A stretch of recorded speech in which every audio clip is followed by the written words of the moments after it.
لە میانەی هێرشە بەردەوامەکانی رووسیا بۆ سەر ئوکرینیا سەرۆکی وڵاتە یەکگرتووەکانی ئەمریکا جو بایدن بڕیارە ڕۆژی سێشەممە بە وتارێک لە وڵاتی پۆڵەندا دراوسێ یادی یەک ساڵەی شەڕەکە بکاتەوە.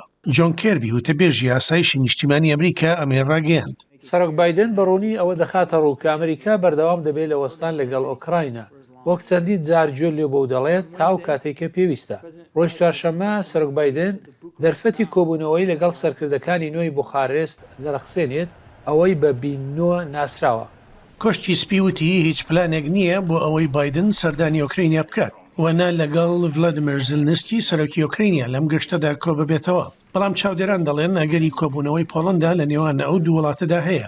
دوایین جار ئەو دوانە لە کۆتای مانگی 12دا یەکتریان ناسی کاتێک زلنسکی سەردانێکی لە ناکاوی بۆ واشنگتن ئەنجامدا. چاودێران دەڵێن مۆسکۆ ململانەکان دەکاتە شەڕی پەرتبوون لە هەوڵێکدا بۆ وردکردنی ئیدارەی ئۆکراینیا و ماندووکردنی سەبر و ئارامی ڕۆژاوە.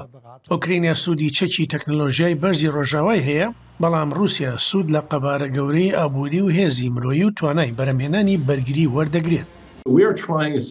هەوڵ دەدەین لێرەدا لە بنەڕەتدا هاوسەنجێک بەدەست بێنین بۆ ئەوەی توانای سەربازی پێویست بۆ ئۆکراینیەکان بدەین کە بتوانن ئەم شەڕە بە ئەنجامێکی سەرکەوتوو بگێنن. بەڵام بۆ ئەوەی ئەو کارە بکەین بەبێ ئەوەی بێباکانە مەترسیەکانی جەنگی جیهانی سیان بەرز بکرێتەوە وەک سەرۆک بایدن حەزی لێیە بیڵێت و ئەوەش بۆ لێدان هاوسەنجێکی ئاسان نییە. لە کاتێکدا هێشتا پشتگیریەکی بەرفراوان بۆ ئۆکراینیا لە کۆنگرسدا هەیە، هەندێک لە یاسادانەرانی کۆماریەکان لە ئەنجومەنی نوێنەران کە ئێستا پارتەکەیان زۆرینەیەکی کەمی هەیە پرسیار لە ڕۆشتنی بەرفراوانی پارەی ئەمریکا بۆ کیەف دەکەن 40 میلیارد دلار وەک یارمەتی ئاسایشی و ئابووری و مرۆیی لە دوای داگیرکاری. ئەم شەڕە لە سەرشانی بازرگانی ئەمریکا دەکرێت و پلانمان چییە جەنابی سەرۆک؟ ئایا شەڕێکی بێکۆتایە؟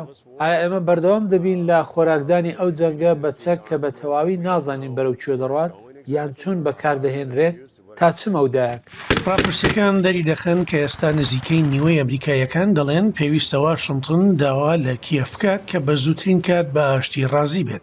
وریاکاڵێ بۆ پاتسی ودیکواسوارە دەنگی ئەمریکا لە کۆشتی سپی.